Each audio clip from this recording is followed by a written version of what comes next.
উৰুৱা বুলি এবিধ ডাঙৰ চৰাই আছিল। শগুন জাক জাক শগুন আছিলে। আৰু আমি দেখিছিলোঁ এইবোৰ ভেলা হাঁহ বুলি হাঁহ আছিল, ডাঙৰ ডাঙৰ ৰাজহাঁহৰ নিচিনা। বাঘ যে আহিছিল সেই অৰণ্যত, এইটো কথা গম পাইছিলোঁ। কিন্তু এই শিয়ালৰ আগতে ৰাও খুব বেছি আছিল। চাৰিওফালে শিয়ালৰ মাত।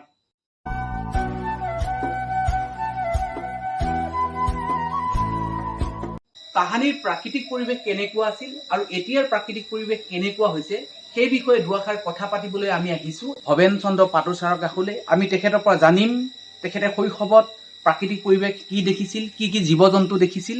ছাৰ নমস্কাৰ। নমস্কাৰ ছাৰ, আমি আপোনাৰ পৰা জানিব বিচাৰিম আপোনাৰ শৈশৱ কালত প্ৰাকৃতিক পৰিৱেশটো কেনেকুৱা দেখিছিল? আমাৰতো শৈশৱকালত প্ৰাকৃতিক যি দৃশ্য অতি মনোৰম আছিল। মানে জনবসতি খুব কম আছিল আৰু আমাৰ খুব হাবি জংঘলেৰে ভৰ্তি আছিলে। হাবি জংঘলেৰে ভৰ্তি আছিল আৰু বহুত ডাঙৰ ডাঙৰ গছ গছনি আছিল। বিশেষকৈ ফলাহাৰ গছ আমি দেখিবলৈ পাইছিলোঁ। আমি যেতিয়া প্ৰাথমিক বিদ্যালয়ত ঠিক পঢ়ি আছিলোঁ, আমি মানে এইবোৰ গৰু চাইছিলোঁ। আমাৰ ঠিক গাঁৱৰ পৰা ওলাই যি জংঘল জংঘল জংঘল জংঘল আৰু এইটো ৰাস্তা পদূলিবোৰ কম আছিল।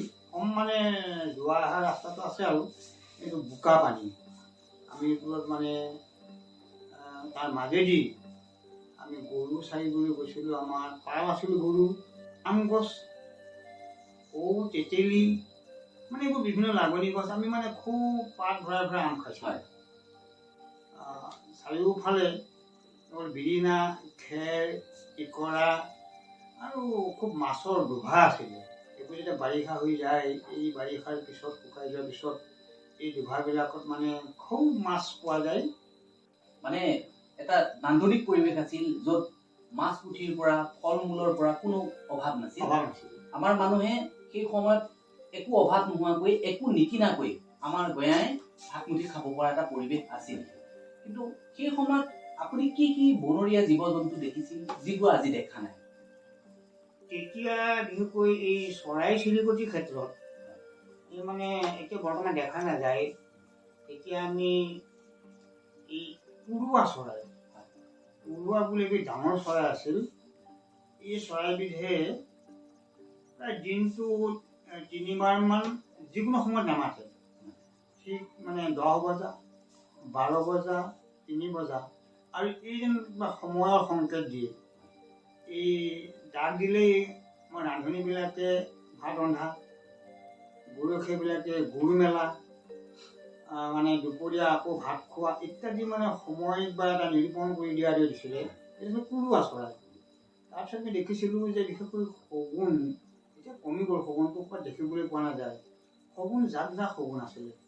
শগুন আছিল আৰু আমি দেখিছিলোঁ এইবোৰ ভেলা হাঁহ বুলি হাঁহ আছিল, ডাঙৰ ডাঙৰ ৰাজহাঁহৰ নিচিনা। এইবোৰে মানে ডাঙৰ ডাঙৰ হোলাবিলাকত পৰি মাছ খাইছিল আৰু এইবোৰ জাক পাতি উৰি গৈছিল। মাছৰ ক্ষেত্ৰতো খুব এটা উভৈনদী আছিল আৰু এই চৰাইৰ ক্ষেত্ৰত এতিয়া বগলীওতো কমি গৈছে। বগলী আগতে জাক জাক বগলী যেতিয়া হোলাবিলাকত আমি যেতিয়া মাছ মাৰিবলৈ যাওঁ, ৰাইজে যে যায়, ঠিক লগে লগেই মানে চিলনি, বগলী, কণামুচৰি এইবোৰ মানে খুব ঘূৰে ওপৰত, ঘূৰি ঘূৰি মাছ মাৰি ৰাইজে গুচি আহিব। তাৰপিছত মানে চৰাইবিলাকৰ তাত পৰি চৰাইবিলাকে মাছ খায়। তাৰ পৰা নতুন কথা এটা আমি আজি গম পাইছোঁ। এই যিটো উৰুৱা চৰাই বুলি কোৱা হয়, এই চৰাইৰ বিষয়ে আমি আগতে পঢ়িছোঁ বা আমি সৰুতে দেখিছিলোঁ, আমিও দেখিছিলোঁ। কিন্তু এই চৰাইটো সমূলঞ্চে নাইকিয়া হৈ আহিছে। এই চৰাইটোৱে নিৰ্দিষ্ট কিছু সময়ত শব্দ দিয়ে, যি সময়ত আমাৰ আইসকলে আহাৰ ৰন্ধা, গৰখীয়াই গৰু চাৰিবলৈ যোৱা, হালোৱাই হাল মেলা, এনে নিৰ্দিষ্ট সময়ত সেই চৰাইটোৱে মাত দিছিল। আৰু এটা চৰাই হৈছে ভেলা চৰাই, যিটো চৰাই কৰাৰ কথা কোৱা হৈছে। এইটো এটা পৰিভ্ৰমী চৰাই। থাইলেণ্ড, ইণ্ডোনেছিয়া আদি দেশৰ পৰা এই ভেলা চৰাইটো আহে। কিন্তু সেই চৰাইটো আমাৰ ইয়াত আজিকালি আহিবলৈ কমি গৈছে। ইয়াৰ প্ৰধান কাৰণটোৱে হৈছে আমি মানুহে যিবোৰ আৰ্দ্ৰভূমি, সেই আৰ্দ্ৰভূমিসমূহ আমি নাইকিয়া কৰি পেলাইছোঁ। তাক আমি শস্যভূমিলৈ ৰূপান্তৰ কৰিছোঁ। যিখন বাকৰি চাপৰিৰ কথা এতিয়া ছাৰে কৈ আছে, তাতে মানুহ সোমাবলৈ ছাৰ আগতে ভয় খাইছিল। বনৰ কিবা জীৱ জন্তু দেখিছিল নেকি? বাঘ বা তেনে জাতীয় আছিল নেকি বাৰু? অৱশ্যে আমি সেই সময়ত যেতিয়া বাঘ দেখা নাছিলোঁ, তাৰ ঠিক আগে যে বাঘ যে আহিছিল সেই অৰণ্যত, সেইটো কথা গম পাইছিলোঁ। কিন্তু দুই এক মানে আমাৰ এই বিশেষকৈ এই মানে গৰু মাৰিছিলোঁ, আমি বাঘ দেখিবলৈ পোৱা নাছিলোঁ। সেই সময়ত এতিয়া যিবোৰ আছে সেইবোৰ এতিয়া এই বস্তু আমাৰ জীৱ জন্তুবোৰ এতিয়া প্ৰবল আছিলে। এতিয়া গৰু ম'হ আমাৰ গাঁৱত জাক আছিলে আচলতে। এতিয়া ঠাই নাইকিয়া হ'ল। বাকী বিশেষকৈ শিয়াল, এই শিয়ালৰ আগতে ৰাও খুব বেছি আছিল। চাৰিওফালে শিয়ালৰ মাত। এতিয়া মানুহে শিয়ালে মাত দিলে মানে ভয় পায়। আজিকালি শিয়ালে মাত দিলে অলপ কিবা আচোহা যেন মানে লগা হ'ল। আগত কিন্তু শিয়ালে মানে সন্ধিয়া ৰাতিপুৱা এই শিয়ালে ডাক দিলেও ৰাতি মানুহে মহিলাবিলাক ধান বান্ধিবলৈ উঠে,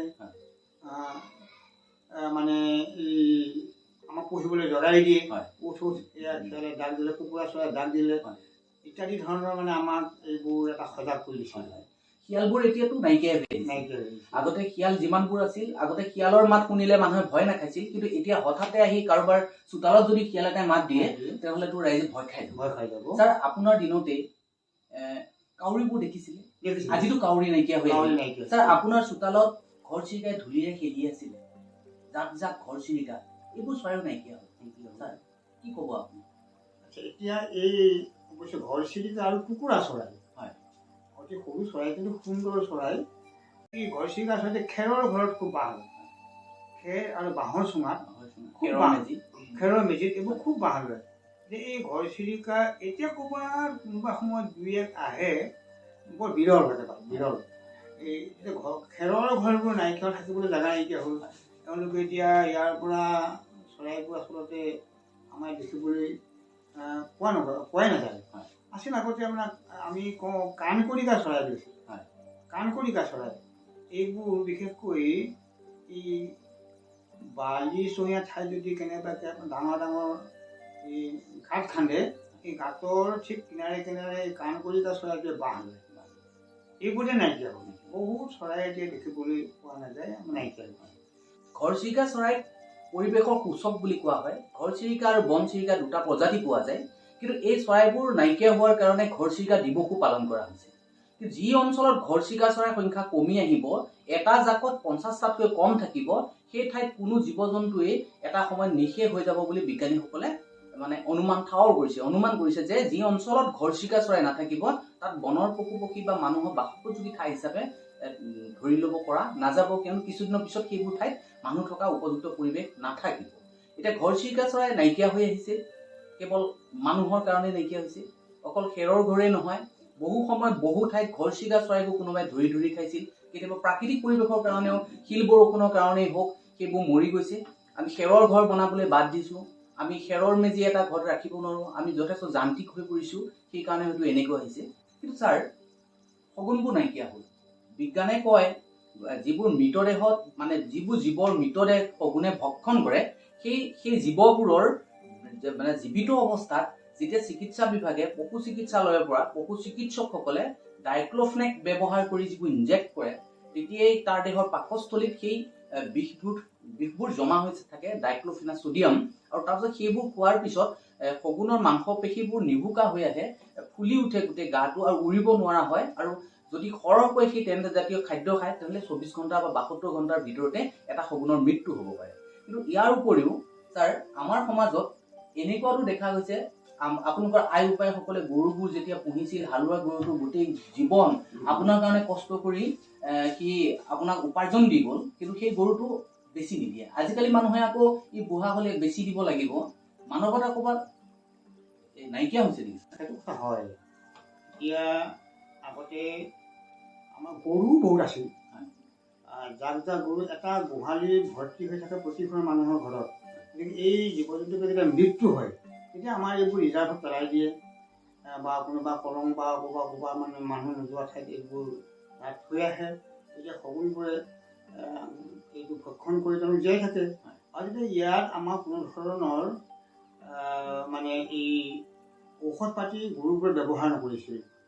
আজি যিটো কথা হৈছে যে এই তেনেকুৱা ধৰণৰ মানে বিষাক্ত ইনজেকশ্যন দিয়াৰ পিছত যেতিয়া গৰুৰ মাংসটো খোৱাৰ পিছত শগুনৰ মৃত্যু হয়, সেই সময়ত সেইটো নাছিলে। তেতিয়া আমাৰ জীৱ জন্তুবোৰ প্ৰাকৃতিক আছিলে।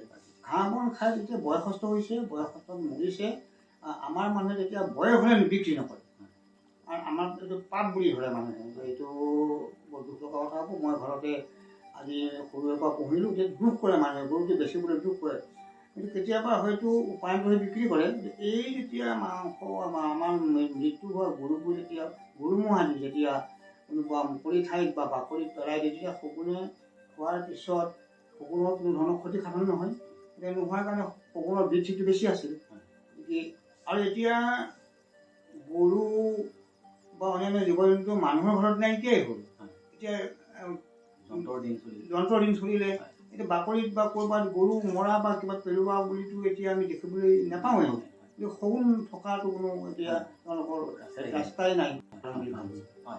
ছাৰে ক'বলৈ বিচাৰিছে খাদ্য সংকটো কিন্তু শগুন নাইকিয়া হোৱাৰ অন্য এটা প্ৰধান কাৰণ হয়। খাদ্যৰ অভাৱ আৰু ডাইক্ল'ফেনাক ছ'ডিয়ামৰ যি কুপ্ৰভাৱ, এই দুয়োটা কাৰণতে শগুন আমাৰ পৰা প্ৰায় নিঃশেষে হৈ গৈছে বুলি ক'ব পাৰি।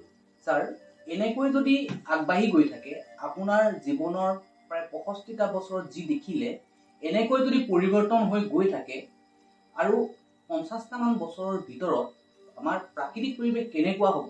এতিয়া পাহাৰ খনন কৰা হৈছে, যিবোৰ বনভূমি সেইবোৰ শস্যভূমিলৈ ৰূপান্তৰ কৰা হৈছে, পিটনিবোৰ দলনিবোৰ যিবোৰ আৰ্দ্ৰভূমি, সেই আৰ্দ্ৰভূমিবোৰ পুতি পেলোৱা হৈছে, তাত উদ্যোগ স্থাপন কৰা হৈছে, মানুহে বসতিস্থল বনাই লোৱা হৈছে। এনেকৈ যদি আগবাঢ়ি গৈ থাকে, কাৰণ এই পৃথিৱীখনটো কেৱল মানুহৰ বাবে নহয়, মানৱ জাতি সুস্থিৰভাৱে ব্ৰতি থাকিব লগা হ'লে প্ৰতিটো জীৱ জন্তু জীয়াই থাকিব লাগিব। এই ক্ষেত্ৰত ছাৰ অহা 50 বছৰৰ ভিতৰত কেনেকুৱা এটা ৰূপ হ'ব পাৰে বুলি আপুনি অনুমান কৰে? আচলতে এইটো বৰ এটা সংকটজনক দিনেই আহি পৰিছে। কাৰণ 50 বছৰটো মোৰ ধৰে নালাগিবই চাগে। তাৰ আগতেই ইতিমধ্যে যন্ত্ৰৰ দ্বাৰা পৰিচালিত হোৱাৰ কাৰণে আমাৰতো এতিয়া জীৱ জন্তুটো নায়েই। দেখিবলৈ আমাৰ মানুহৰ ঘৰে ঘৰে কমি গ'ল। আজি হাল এখন বাবলৈ হ'লে গৰু এহাল নাই, মৈ এখন দিবলৈ গৰু নাই। এখন গাঁৱত গাই 2-4জনী বাহিৰতে দেখিবলৈ পোৱাই নাযায়। এনে পৰিস্থিতিত এটা সময়ত আৰু দেখিবলৈ পোৱা নাযাব। কাৰণ ইতিমধ্যে জনবসতি ঘন হোৱাৰ লগে লগে এই জীৱ জন্তুবিলাকৰ আহাৰ বুলিবলৈ ঠাই একেবাৰে কমি গৈছে, নাইকিয়া হৈছে। গতিকে সেইফালৰ পৰা মানে এই পৃথিৱীৰ যিটো পৰিৱেশ আমিতো খুব ভাল দেখা নাই, অতি সংকটজনক আৰু বিষময় হ'ব। আৰু লগে লগে গছ গছনি ৰুবলৈতো বাদেই গৈছে। এইখিনি এটা কথা যে আজি পৰুৱা চৰাই নাইকিয়া হোৱাৰ কাৰণ হৈছে তেওঁলোকৰ খুব ওখ গছত থাকে। এই ডাঙৰ গছবোৰ নাই, এতিয়া সৰু গছবোৰো নাই। মানুহৰ ঘৰত দূৰৰ পৰা হয়তো দেখিবলৈ পোৱা গৈছে অকণমান সেউজীয়া, কিন্তু ওচৰলৈ গ'লে আচলতে মানে একোৱেই নাই, পাহাৰ পৰ্বত একোৱেই নাই। গতিকে 50 বছৰৰ পিছত এই পৃথিৱীৰ যিটো পৰিস্থিতি অতি ভয়াৱহ হ'ব বুলি মই ভাবোঁ।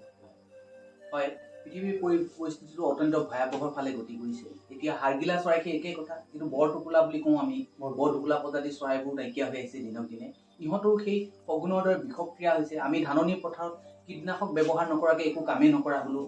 উন্নত প্ৰযুক্তি আমি গ্ৰহণ কৰিব লাগিব, কিন্তু তাৰ মাত্ৰা যি সময়ত আমেৰিকাৰ দৰে উচ্চ স্তৰৰ দেশসমূহে অৰ্গেনিকৰ ওপৰত গুৰুত্ব দিছে, গৰুৰ গোবৰ বা অন্যান্য জাবৰ পচন সাৰ ফাৰ্মিং কম্পোজৰ ওপৰত গুৰুত্ব দিছে, সেই সময়ত কিন্তু ভাৰতবৰ্ষত পূৰ্ণদমে ৰাসায়নিক সাৰ ব্যৱহাৰ কৰা হৈছে, কীটনাশক ব্যৱহাৰ কৰা হৈছে। ইয়াৰ ফলত মানৱ জাতিৰ ক্ষতিসাধন হোৱাৰ উপৰিও বনৰ পশু পক্ষী সকলোৱে ক্ষতিসাধন হৈছে, নহয় জানো ছাৰ? হৈছে। গতিকে এই ক্ষেত্ৰত এটা পৰিৱৰ্তন আনিবৰ কাৰণে ৰাইজে আমি গছ পুলি ৰোৱাৰ গুৰুত্ব দিব লাগে বা অন্যান্য এই কথাবোৰ গুৰুত্ব দিব নিশ্চয় লাগিব। আমি ছাৰলৈ ধন্যবাদ জ্ঞাপন কৰিছোঁ, ছাৰৰ দীৰ্ঘায়ু কামনা কৰিছোঁ। ধন্যবাদ।